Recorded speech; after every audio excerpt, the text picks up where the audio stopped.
Hello my dear students. आज मैं लेकर के आया हूँ आप लोग के लिए लास्ट ईयर 2022 का बोर्ड का हिंदी का पेपर। और इस पेपर को लाने का मेरा उद्देश्य यह है कि जो हमारे स्टूडेंट्स जो व्यूअर हैं हमारे देख रहे हैं यूट्यूब चैनल को, वो प्रॉपर इस चीज़ का जानकारी ले सकें कि पेपर किस तरह का आता है और उसमें किस तरह के क्वेश्चन पूछे जाते हैं और उसका आंसर किस तरह करना है।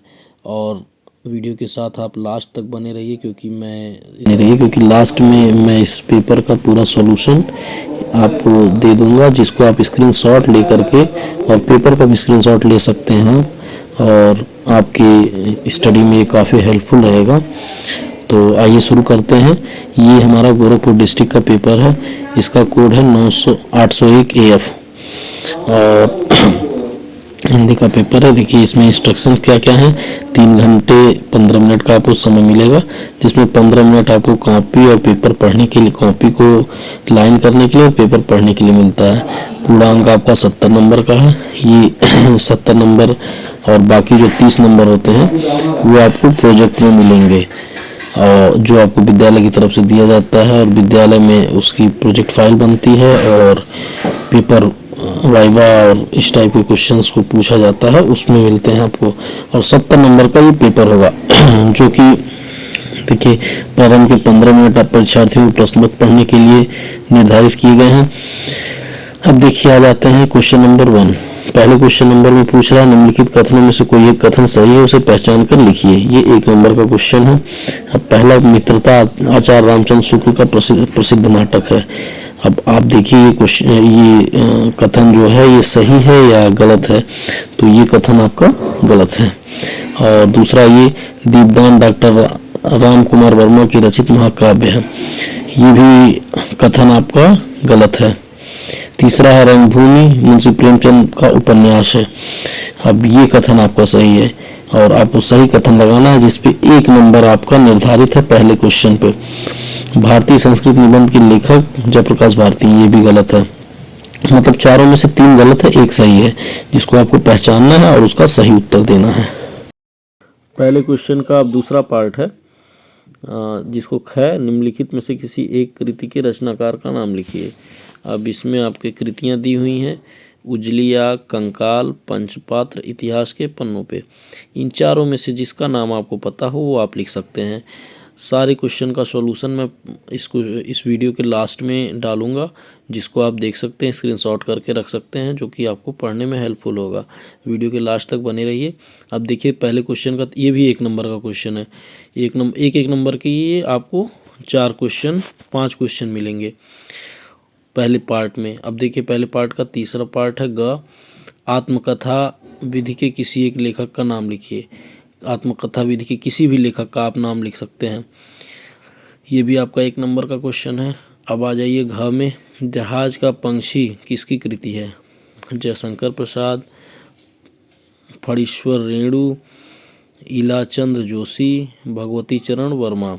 इसमें भी आपको जो पता होगा उसको आप क्वेश्चन का आंसर दे सकते हैं। वैसे इलाचंद जोशी ही इसका आंसर है और ये भी 1 नंबर का क्वेश्चन है। अब आ जाइए पहले क्वेश्चन के लास्ट पार्ट पे। अंगा साहित्य लोचन के लेखक का नाम लिखिए। ये भी देखिए 1 नंबर का क्वेश्चन है और सारे का सॉल्यूशन आपको इस वीडियो के लास्ट में मिल जाएगा, इसलिए वीडियो लास्ट तक बने रहिए और वीडियो देखिए। और इस क्वेश्चन पेपर का आप स्क्रीनशॉट रख सकते हैं। 2022 का क्वेश्चन पेपर है, गोरखपुर डिस्ट्रिक्ट का क्वेश्चन पेपर है ये। प्रयोगवादी काव्यधारा की 2 प्रमुख प्रवृत्तियों को लिखिए। दूसरे क्वेश्चन का पहला पार्ट दूसरे क्वेश्चन का क है, ये भी 1 नंबर का है। दूसरे क्वेश्चन का ख, रीतिकाल की 2 प्रमुख विशेषताएं लिखिए। ये भी आपका, ये देखिए आपको 2 नंबर का है। एक विशेषता पे 1 नंबर मिलेगा। अब दूसरे का पार्ट ग है, गंगा लहरी रचना के कवि का नाम लिखिए, नाम उल्लेखित कीजिए। इसमें ये भी आपका 2 नंबर का है। गंगा लहरी की कवि का नाम उल्लेखित करना है। ठीक है, ये 2 नंबर का क्वेश्चन है। इस तरह के मतलब पहला पार्ट का आपका ये सारा 1-1 नंबर का है। दूसरे क्वेश्चन के पहले पार्ट मतलब पहला क्वेश्चन क वाला 1 नंबर का, ख वाला 2 नंबर का, ग वाला 2 नंबर का है। क्वेश्चन आपका खत्म हो चुका है। अब आ जाइए तीसरे क्वेश्चन पेपर के तीसरे पेज पे। ये तीसरा क्वेश्चन है, निम्नांकित गद्यांशों में से किसी एक गद्यांश के नीचे दिए गए प्रश्नों का उत्तर दीजिए। ये आपको किसी मतलब एक दो गद्यांश दिए हुए हैं, इसमें से किसी एक गद्यांश का उत्तर आपको देना है। मतलब आप देखिए इसमें क्वेश्चन पूछा है, उपयुक्त गद्यांश के संदर्भ लिखिए, रेखांकित अंश की व्याख्या कीजिए और कुसंग का ज्वर सबसे भयानक क्यों होता है। ये तीनों क्वेश्चन हैं। इन तीनों क्वेश्चन का आपको आंसर देना है। हर क्वेश्चन हर पार्ट पे 2-2 नंबर डिसाइड है। मतलब आपको 2-2 नंबर तीनों पार्ट पे मिलना है। पहला पार्ट अगर आपने कर दिया, गद्यांश का संदर्भ लिख दिया, तो 2 नंबर मिल जाएंगे। और उसके बाद आपने रेखांकित अंश की व्याख्या कर दिया तो 2 नंबर मिल जाएंगे। कुसंग का ज्वर सबसे भयानक क्यों होता है, इसका उत्तर दे दिया तो 2 नंबर मिल जाएंगे। तो इस तरह से आपका तीसरा क्वेश्चन है, इसका भी आंसर आपको इस वीडियो के लास्ट में मिल जाएगा। और वीडियो को लास्ट तक देखिए, सारा आंसर मैं अपलोड करूँगा और उसको आप स्क्रीनशॉट करके रख सकते हैं। ये देखिए अब आ गया इसका दूसरा पार्ट ख। तो आपको एक ही करना है, या क करिए या ख करिए। अब इसमें करना क्या है, पहले आप इस गद्यांश का संदर्भ लिख देंगे। उसके बाद से क्वेश्चन आपका ख़त्म हो चुका है। अब आ जाइए तीसरे क्वेश्चन पेपर के तीसरे पेज पे। ये तीसरा क्वेश्चन है, निम्नांकित गद्यांशों में से किसी एक गद्यांश के नीचे दिए गए प्रश्नों का उत्तर दीजिए। ये आपको किसी मतलब एक दो गद्यांश दिए हुए हैं, इसमें से किसी एक गद्यांश का उत्तर आपको देना है। मतलब आप देखिए इसमें क्वेश्चन पूछा है, उपयुक्त गद्यांश के संदर्भ लिखिए, रेखांकित अंश की व्याख्या कीजिए और कुसंग का ज्वर सबसे भयानक क्यों होता है।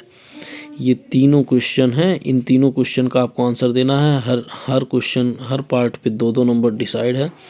मतलब आपको 2-2 नंबर तीनों पार्ट पे मिलना है। पहला पार्ट अगर आपने कर दिया, गद्यांश का संदर्भ लिख दिया, तो 2 नंबर मिल जाएंगे। और उसके बाद आपने रेखांकित अंश की व्याख्या कर दिया तो 2 नंबर मिल जाएंगे। कुसंग का ज्वर सबसे भयानक क्यों होता है, इसका उत्तर दे दिया तो 2 नंबर मिल जाएंगे। तो इस तरह से आपका तीसरा क्वेश्चन है, इसका भी आंसर आपको इस वीडियो के लास्ट में मिल जाएगा। और वीडियो को लास्ट तक देखिए, सारा आंसर मैं अपलोड करूँगा और उसको आप स्क्रीनशॉट करके रख सकते हैं। ये देखिए अब आ गया इसका दूसरा पार्ट ख। तो आपको एक ही करना है, या क करिए या ख करिए। अब इसमें करना क्या है, पहले आप इस गद्यांश का संदर्भ लिख देंगे, जिस पे आपको 2 नंबर मिल जाएंगे। उसके बाद से आपको दूसरा क्वेश्चन करना है, रेखांकित अंश जो इसमें लिखा हुआ है, किसी युवा पुरुष की संगत यदि बुरी होगी तो वह उसके पैरों में बंधी चक्की के समान होगी, जो उसे दिन दिन अवनीत के गड्ढे में गिराती जाएगी, और यदि अच्छी होगी तो सहारा देने वाली बाहु के समान होगी, जो उसे निरंतर उन्नति की ओर उठाती जाएगी। ये जो रेखांकित है, इतने का ही आपको व्याख्या करना है। अब तीसरा क्वेश्चन इसमें पूछा है, कुसंग का ज्वर सबसे भयानक क्यों होता है। आपको इसमें पढ़ करके कुसंग का ज्वर भयानक क्यों होता है ये लिख देना है इसका आंसर। इस तरह से आपका 3 क्वेश्चन ख़त्म हो जाएगा। ये क्वेश्चन आपका 2 + 2 + 2 यानी 6 नंबर। इसी क्रम में आपको चौथा क्वेश्चन मिलेगा। चौथा क्वेश्चन आपका है, निम्नलिखित पद्यांशों में से किसी एक का संदर्भ सहित व्याख्या कीजिए तथा उसका काव्य सौंदर्य भी स्पष्ट कीजिए। अब ये क्वेश्चन है आपका, देखिए ये क्वेश्चन आपको मिल जाएगा एक नंबर का है। एक संदर्भ सहित व्याख्या कीजिए तथा उसका काव्य सौंदर्य भी 1 नंबर, 4 नंबर + 1 नंबर, मतलब टोटल ये 6 नंबर का है। अब आप इसको पढ़ेंगे, जैसे तीसरा क्वेश्चन आपने किया है उसी तरह ये चौथा क्वेश्चन है। इसको आप पढ़ेंगे, इसकी काव्य सौंदर्य भी स्पष्ट करना है इसमें। और एक मतलब 2 पार्ट इसमें भी दिया है, क और ख। एक करना है संदर्भ सहित व्याख्या। आ जाइए आप 5वें क्वेश्चन पे। 5वें क्वेश्चन का क पार्ट है, निम्नलिखित लेखक में से किसी एक लेखक का जीवन परिचय दीजिए एवं उसकी एक रचना का नाम लिखिए। अब इसमें आपको जीवन परिचय देना है और एक रचना का नाम लिखना है। अब देखिए, जयशंकर प्रसाद, डॉक्टर भगवत शरण उपाध्याय, जयप्रकाश भारती, ये 3 लेखकों का दिया हुआ है, जिसमें आपको 2 नंबर मिलना है किस पे, आपके जीवन परिचय पे, और 1 नंबर मिलना है आपको उनकी रचना का नाम लिखने पे। ये आप पूरा उनका जीवन परिचय लिख देंगे और उनकी रचना का नाम लिख देंगे। अब इसी तरह इसका ख पार्ट है, 5वें का ख। निम्न अब ये कवि का पूछ रहा है, कवि का जीवन परिचय दीजिए तथा एक रचना का नाम लिखिए। अब कवि में आपके सूरदास हैं, रसखान हैं और मैथिली शरण गुप्त हैं। 2 नंबर प्लस 1 नंबर, एक रचना पे है और 2 नंबर क्या है, इनके जीवन परिचय पे।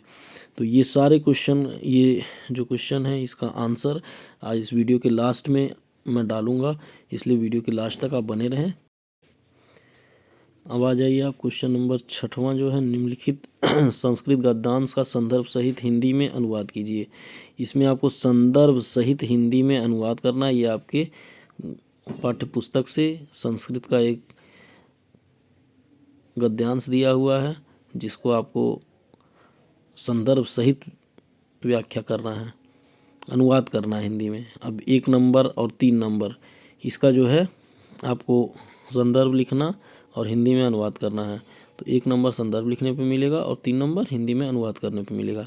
इसमें आपके ऑप्शन है, एक ये है अथवा ये है, सर्वे भवन्तु सुखिनः सर्वे सन्तु निरामया सर्वे भद्राणि पश्यन्ति, मतलब दोनों में से कोई एक करना है। तो आपको जो आता रहेगा उसको आप कर देंगे, ठीक है। इसी क्रम में आप आइए 7वें क्वेश्चन। 7वें क्वेश्चन का पार्ट क्या है, अपनी पाठ्य पुस्तक में से कंठस्थ किया हुआ कोई एक श्लोक लिखिए जो इस प्रश्न पत्र में ना आया हो।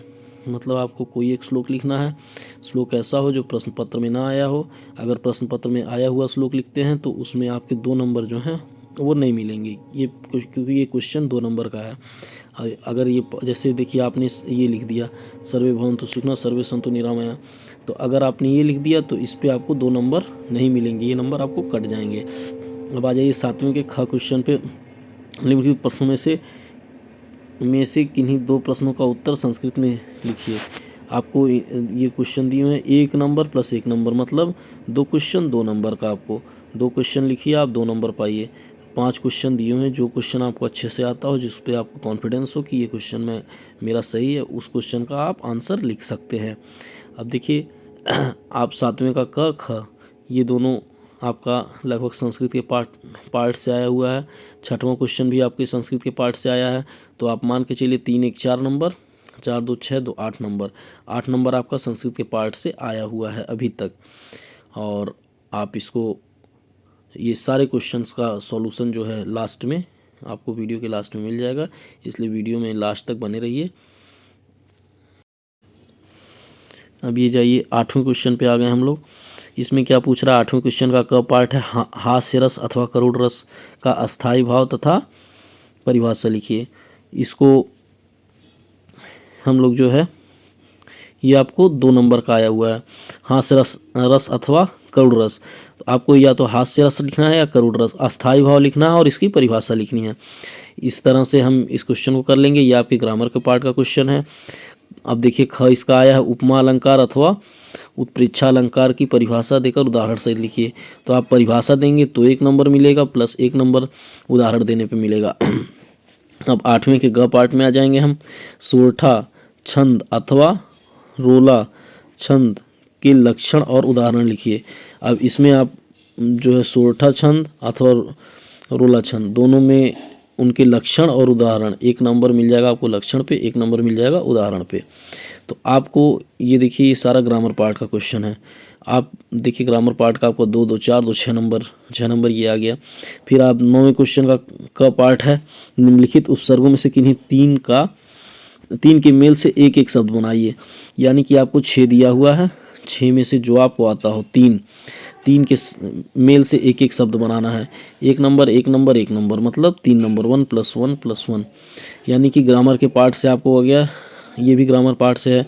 फिर देखिए 9वें का ख जो है, निम्नलिखित में से किन्हीं 2 प्रत्ययों का प्रयोग करके एक शब्द बनाइए।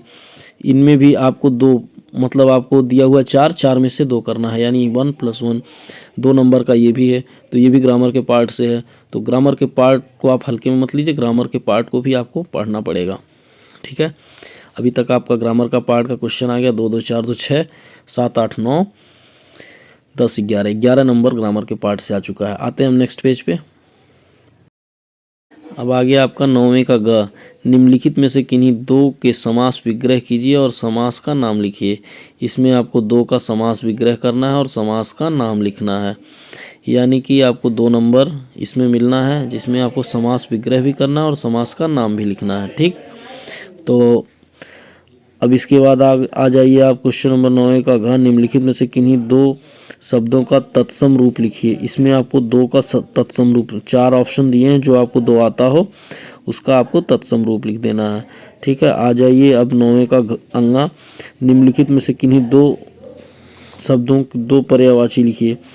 2 का आपको पर्यायवाची लिखना है, 4 शब्द दिए हुए हैं, 2 का पर्यायवाची लिखना। सारे क्वेश्चंस का आंसर आपको वीडियो के लास्ट में मिल जाएगा, इसलिए वीडियो में लास्ट तक बने रहें।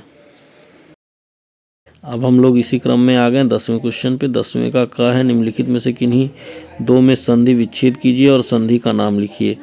अब आपको इसमें संधि विच्छेद करना है और संधि का नाम लिखना है। 4 क्वेश्चंस दिए हुए हैं, इसमें से आपको 2 करना है, यानी 2 पे 1 + 1, मतलब जब आप संधि विच्छेद भी करेंगे और संधि का नाम भी लिखेंगे तब 1 नंबर मिलेगा। यानी आधा नंबर है संधि विच्छेद पर और आधा नंबर है संधि के नाम लिखने पर। तो ये आपको ध्यान रखना होगा कि आप उसका संधि विच्छेद करें और संधि का नाम लिखें। ठीक है, अब आ जाइए 10वें के क पे। निम्नलिखित शब्दों के रूप चतुर्थी विभक्त एक वचन में लिखिए। फलथोमति, इन दोनों का आपको क्या लिखना है? चतुर्थी विभक्त एक वचन में लिखना है। आ जाइए 10वें के ग में निम्नलिखित शब्दों में किसी एक शब्द के धातु लकार पुरुष तथा वचन का उल्लेख कीजिए। आपको धातु लकार पुरुष और वचन ये चारों चीज का उल्लेख करना है। ये आपका 2 नंबर का, ये संस्कृत पार्ट का दोनों क्वेश्चन है। तो सारे का मैं सॉल्यूशन लास्ट में, वीडियो के लास्ट में देने वाला हूँ, इसलिए वीडियो के लास्ट तक बने रहें। आ जाइए 10वें का घ निम्नलिखित में से किन्हीं 2 वाक्यों का संस्कृत में अनुवाद कीजिए। अब ये आपको 5 वाक्य दिए हुए हैं, 5 में से 2 का आपको संस्कृत में अनुवाद करना है। तो आप 2 जो भी आपको आता होगा उसका संस्कृत में अनुवाद कर दीजिएगा। वैसे मैंने 2 का अनुवाद करके आपको क्वेश्चन पेपर जब ख़त्म होगा उसके लास्ट में मैं अपलोड करूँगा इसका सारा सॉल्यूशन। तो आप वीडियो के लास्ट तक बने रहिए और आप लोग इस वीडियो के हेल्प से अपने प्रिपरेशन को और तेज़ कीजिए। बोर्ड एग्ज़ाम आपके समीप आने वाले हैं, बहुत जल्दी बोर्ड एग्ज़ाम होंगे, तो उसमें आपको इसका बहुत ही फ़ायदा मिलेगा। अब आ जाइए 11वां क्वेश्चन निम्नलिखित में से किसी एक विषय पर निबंध लिखिए। अब आपको 5 विषय दिए हुए हैं, मतलब 5 क्वेश्चन दिए हैं। इसमें आपको जो बहुत अच्छी तरीके से आता होगा, जिसके बारे में आप थोड़ा बहुत पढ़े होंगे, उसका निबंध आपको लिखना है। जिस विषय में आपको अच्छे से पूरी नॉलेज होगी उसका आप निबंध लिखिएगा। ये निबंध भी मैं क्वेश्चन पेपर के लास्ट में आपको सॉल्यूशन में दूंगा। आ जाइए 12वां क्वेश्चन है। इस क्वेश्चन को अपने पठित खंड काव्य के आधार पर निम्नलिखित प्रश्नों में से किसी एक का उत्तर दीजिए। जो आपने खंड काव्य पढ़ा है उस खंड काव्य के आधार पर आपको किसी एक क्वेश्चन का आंसर लिखना है। ठीक है, क का पहला, दूसरा, ये 3 नंबर का क्वेश्चन है। इस पे आप, ये 6 नंबर का क्वेश्चन था, जो पिछला क्वेश्चन था निबंध वाला, ये 6 नंबर का था। और ये जो क्वेश्चन है ये 3 नंबर का है, 12वां क्वेश्चन। सबके ज़िले में अलग अलग खंड काव्य चलते हैं, तो अपने ज़िले के अनुसार जिसके ज़िले में जो खंड काव्य चलता हो उस खंड काव्य का आपको आंसर देना है। यही लास्ट क्वेश्चन है जो कि आपको 3 नंबर का मिलेगा, 12वां क्वेश्चन। आप खंड काव्य जो आपके वहाँ पढ़ाया गया हो उसको आप जो है पढ़कर उसमें आंसर देंगे। और इसके बाद मैं सॉल्यूशन अपलोड करूँगा और आप उस सॉल्यूशन को देखेंगे और स्क्रीनशॉट करके आप रख सकते हैं अपने मोबाइल में, जिससे आपको पढ़ाई में बहुत हेल्पफुल रहेगा। ये आपको सॉल्यूशन है पेपर का। प्रश्न पहले का जो है ये आपका रंगभूमि मुंशी प्रेमचंद का उपन्यास है। प्रश्न पहले का ख, प्रश्न पहले का ग, प्रश्न पहले का घ, पहले का अंगा, इसी तरह दूसरे का क ख ग घ अंगा, तीसरे का संदर्भ सहित रेखांकित अंशों की व्याख्या। आप आराम से इसको स्क्रीनशॉट ले सकते हैं, मैं आराम से आपको टाइम दूंगा, देखते जाइए सारे आंसर्स को। इसी तरह मैं सारे पेपर्स का सॉल्यूशन के साथ आंसर आपको उपलब्ध कराऊंगा, जिससे आपको पढ़ाई में काफ़ी हेल्प मिले। आप इसको अच्छे से तैयार कर लीजिए, कम से कम 25% तो क्वेश्चन पेपर हर साल रिपीट होता है। इतना तो ये ध्यान रखिए कि आप अगर 2-4 साल 5 साल बैक का पेपर तैयार कर लेते हैं तो सारा क्वेश्चन पेपर उसमें आपको मिल जाएगा। ठीक है बच्चों।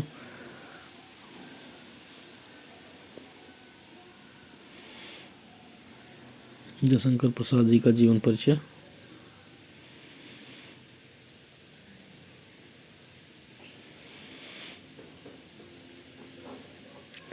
आप अपने दोस्तों के साथ इस वीडियो को शेयर कर सकते हैं ताकि उन बच्चों के लिए भी ये काफ़ी हेल्पफुल रहे।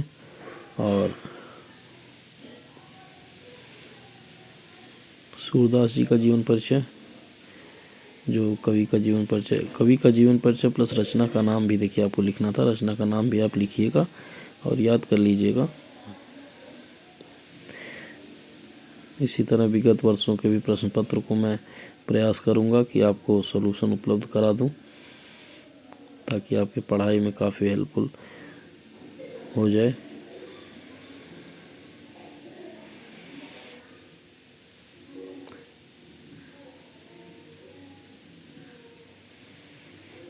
क्वेश्चन 6वां संदर्भ सहित हिंदी में अनुवाद करना था। ये श्लोक लिखना था आपको। आप इसका स्क्रीनशॉट करते रहिएगा ताकि आप बाद में यह वीडियो भी चला के आप देख सकते हैं। ये लर्निंग सीरीज की 2023 के बोर्ड एग्ज़ाम की तैयारियों के प्लेलिस्ट में रहेगा। आपको यूट्यूब चैनल पे लर्निंग सीरीज नाम से प्लेलिस्ट रहेगी, उसमें आपको सारे पेपर्स का सॉल्यूशन मिलता रहेगा और पेपर भी मिलते रहेंगे।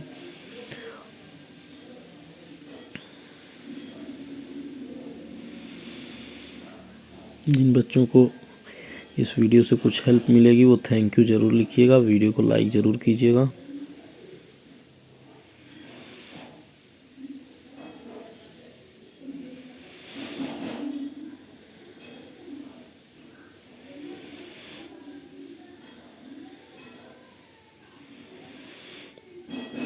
आप अपने यूट्यूब चैनल को, विद्यालय के यूट्यूब चैनल को सब्सक्राइब ज़रूर कर लीजिए, क्योंकि आने वाले टाइम में सारी स्कूल की जो भी वीडियोस होती हैं वो उस पर डाली जाएंगी।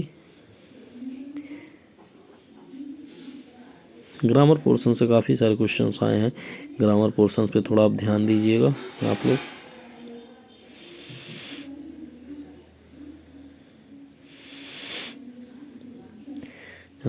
क्वेश्चन पेपर में ऑप्शन में भी काफ़ी सारे क्वेश्चंस थे, तो सारे क्वेश्चंस को करना पॉसिबल नहीं था, टाइम ज़्यादा लगता और वीडियो भी बहुत लंबा हो जाता है। इसलिए वीडियो को शॉर्ट करने के लिए एक एक क्वेश्चन, जो जितना क्वेश्चन कंपलसरी था, जितना उसने बोला था कि इतने क्वेश्चन आपको करने हैं, जैसे 5 में से 2 क्वेश्चन या 4 में से 2 क्वेश्चन कर रहे हैं, तो वो क्वेश्चन मैंने आंसर करके डाल दिया है।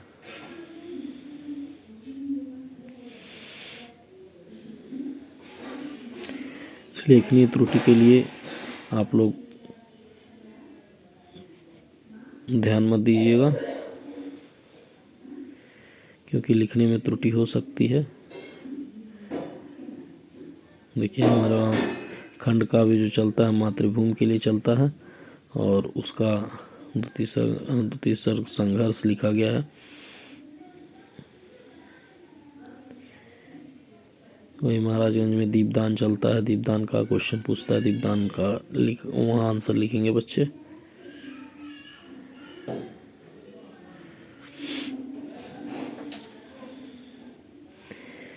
वीडियो को देखने के लिए बहुत बहुत धन्यवाद आपका। थैंक यू फ्रेंड्स, मिलते हैं आपसे नेक्स्ट वीडियो में।